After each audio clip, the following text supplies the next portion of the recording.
Let's do it. Then, so ordered. The senator from Vermont is recognized. Okay. Mr. President, the American people are increasingly outraged by the level of corporate greed that we are seeing in this country.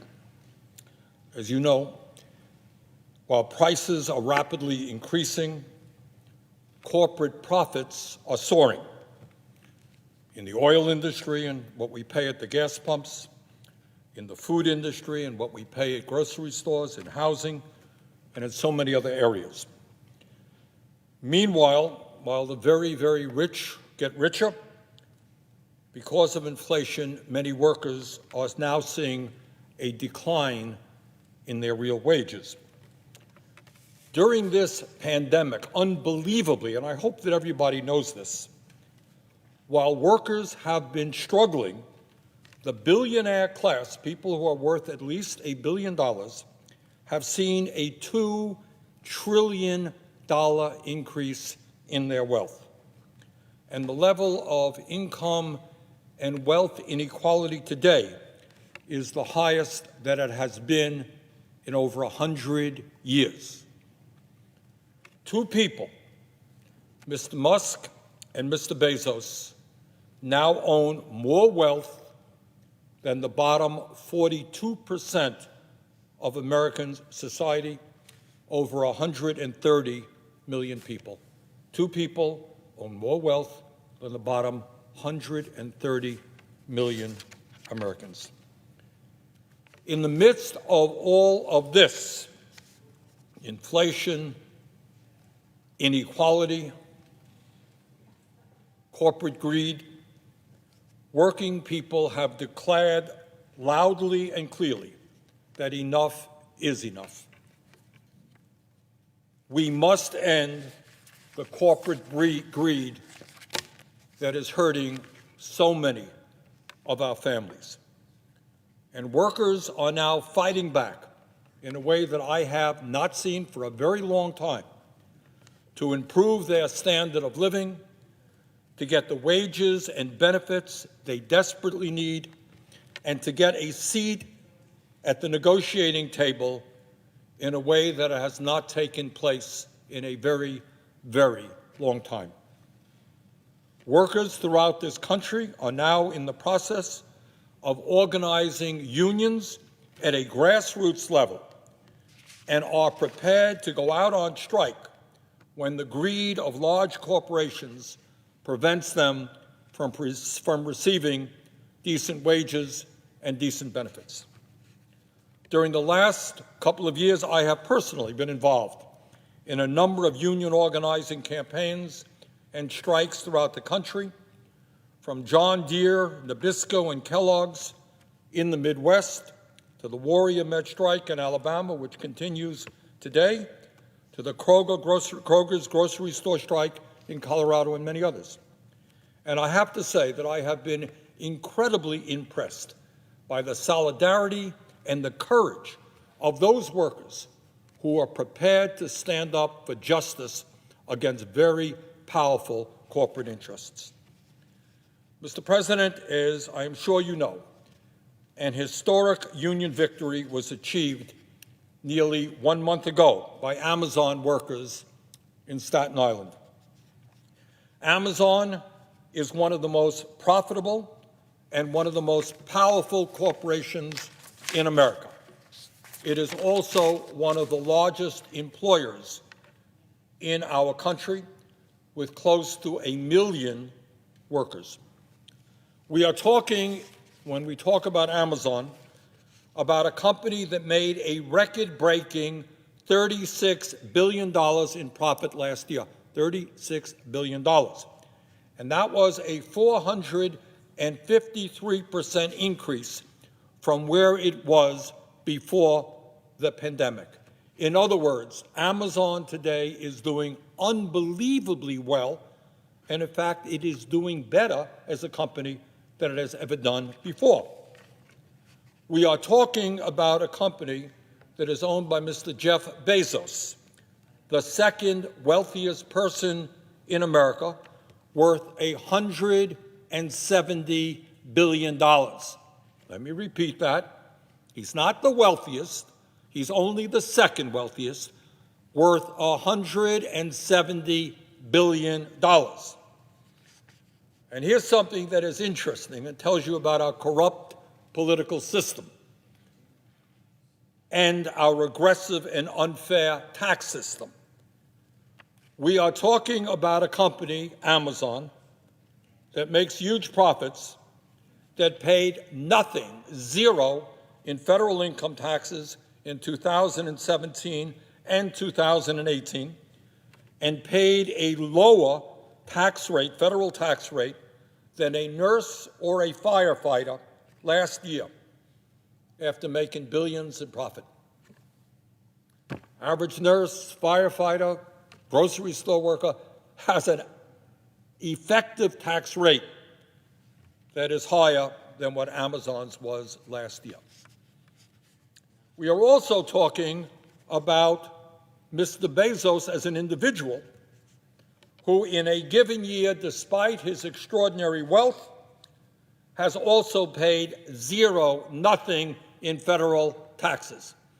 It's funny, yesterday, on Sunday, I was in New York City, and I stopped at a McDonald's, and I was talking to one of the guys who worked there, and I asked him how much money he made. Makes $15 an hour. And then he came back and he said, well, they take out over $1 in federal taxes. So guy working at McDonald's for $15 an hour probably has a higher tax rate than the second wealthiest person in this country. And that's what happens here in Washington when you're somebody like Mr. Bezos or some other billionaire, and you make a lot of campaign contributions, and you have an army of accountants and lawyers who help you avoid your tax responsibilities. Mr. President, during the pandemic, last several years, Mr. Bezos, like many other billionaires, did very, very well. In fact, since March of 2020, Mr. Bezos became $65 billion richer in just a couple of years. Huge increase in his wealth. So, Mr. President, if you ask me why people in this country are really, really angry, I will tell you. And that has a lot to do with the reality that in the midst of the pandemic, in the midst of the massive economic dislocation that we have seen, we have lost tens of thousands of essential workers, people who live paycheck to paycheck, who had no choice. They had to go into a warehouse. They had to go into a grocery store. They had to drive a bus. They had to do all of the things that keep America going. And as a result of that, having to go to work, thousands of them contracted COVID, and many thousands actually died. And that's what happens when you are an ordinary worker in America living paycheck to paycheck. You don't have a choice. You have got to go to work to feed your family. And during that same period, the billionaires and Mr. Bezos made out like bandits. Bezos himself became $65 billion richer. Mr. President, Jeff Bezos has enough money to own a $500 million yacht. $500 million yacht. He has enough money to afford a $175 million estate in Beverly Hills. He has enough money to afford a $78 million 14-acre estate in Maui. He has enough money to own a $23 million mansion right here in Washington, D.C., which has 25 bathrooms. So, if you're in Washington, D.C., and you have to go to the bathroom, you know someplace that you can possibly go. Mr. Bezos has enough money to buy a rocket ship to blast William Shatner to the edge of outer space. And yet, even though Mr. Bezos can afford all of these mansions and his $500 million yacht and his rocket ship, Mr. Bezos refuses to pay his workers at Amazon decent wages, decent benefits or provide decent working conditions. And that, Mr. President, is what excessive greed is all about, and that is why the American people are saying enough is enough. The American people want action from the President, they want action from Congress, and we have got to deliver. From the very beginning of the union organizing effort until today, Mr. Bezos and his company have done everything possible, legal and illegal, to defeat the union effort. In fact, Amazon cannot even come to grips with the reality that workers in Staten Island won their union election fair and square. In order to stall the process out, Amazon's lawyers have appealed that election result to the NLRB. Their strategy, as is often the strategy of corporate interests confronting unions, is to use their incredible resources, their unending amount of money, to stall, stall, and stall. In every way possible, Amazon is refusing to negotiate a fair first contract with the Amazon labor union. In fact, Amazon has been engaged in a massive attempt to undermine the union organizing drive in direct violation of labor laws and regulations. Let's be clear. Amazon has already been penalized more than $75 million for breaking federal discrimination and labor laws. Amazon is currently being sued by the National Labor Relations Board to reinstate a worker who was illegally fired for organizing a union. To date, there are currently 59 unfair labor cases against Amazon pending at the National Labor Relations Board. Several current and former employees at Amazon have alleged that the company has engaged in illegal harassment and discrimination based on race, gender, and sexual orientation. Amazon misclassifies delivery drivers as independent contractors rather than employees in order to evade tax, wage, and benefit responsibilities. Amazon's inadequate workplace safety policies also pose grave risks to workers. If you can believe it, and this really is quite unbelievable, according to a New York Times investigation, Amazon warehouses have a 150% turnover rate, 150% a year. Workers come into the warehouses, they are worked as hard as humanly possible, and then after they are exhausted and physically broken down, they leave. And then a whole new set of workers comes in and the process continues. Further, in some locations, their workplace injury rates are more than 2.5 times the industry average. I was in Staten Island on Sunday talking to some Amazon workers, and they tell me that injuries take place every single day, and many of them go unreported. Last December, 6 Amazon workers died after they were required to continue working during unsafe weather conditions in a warehouse that did not have appropriate safety facilities or policies. It is abundantly clear that time and time again, Amazon has engaged in illegal anti-union activity. Mr. President, Amazon may be a large and profitable corporation. It may be owned by one of the wealthiest people in America. But it cannot be allowed to continue to violate the law and the rights of its employees. If working people are asked to obey the law, they do it or they get punished. That same principle must be upheld for a large and powerful corporation like Amazon. And that is why this morning I sent a letter to President Biden urging him to sign an executive order to prohibit companies like Amazon that have violated labor laws from receiving federal contracts paid for by the taxpayers of America. And let me quote directly from the letter.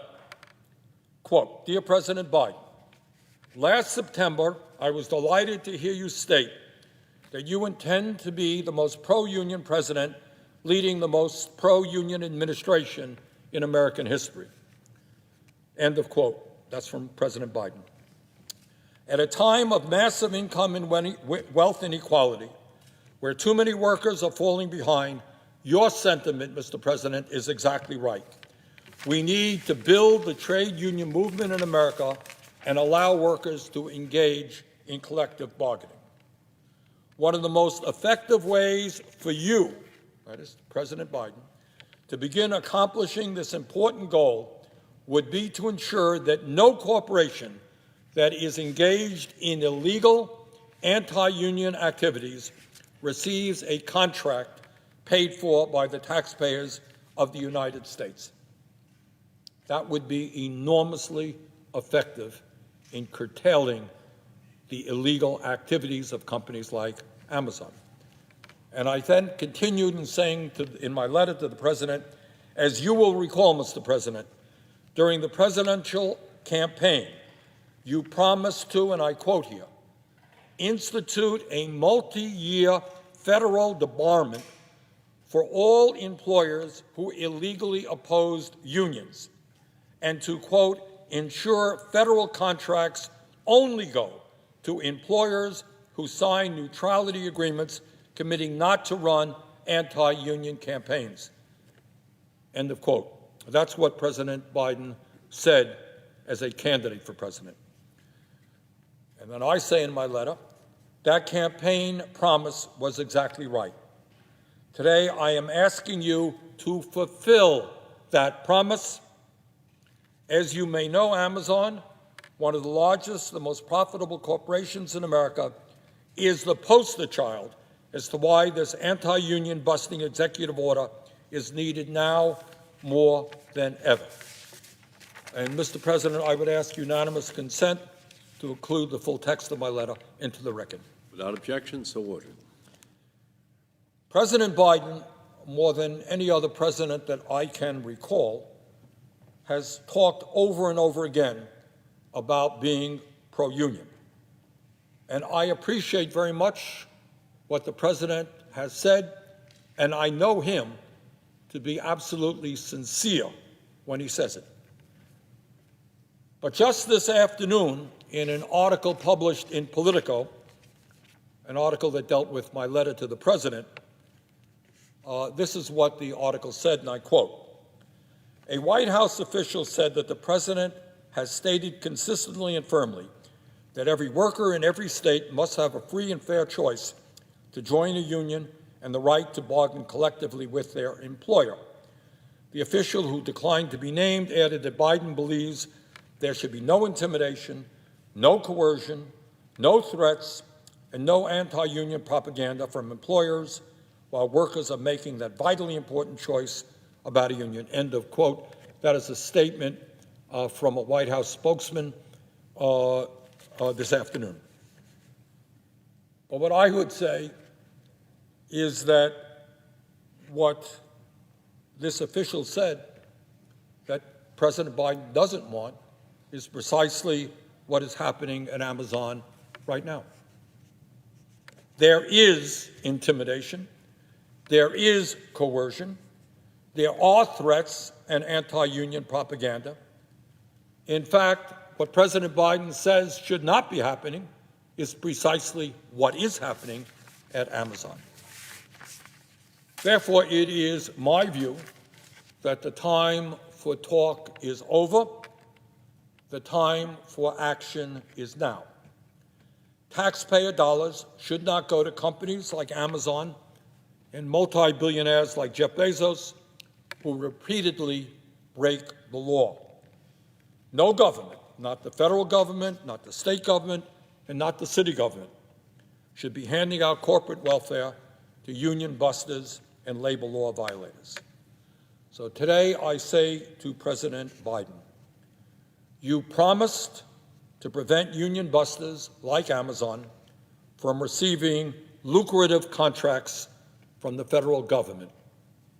Keep that promise. Thank you, Mr. President. With that, I yield the floor.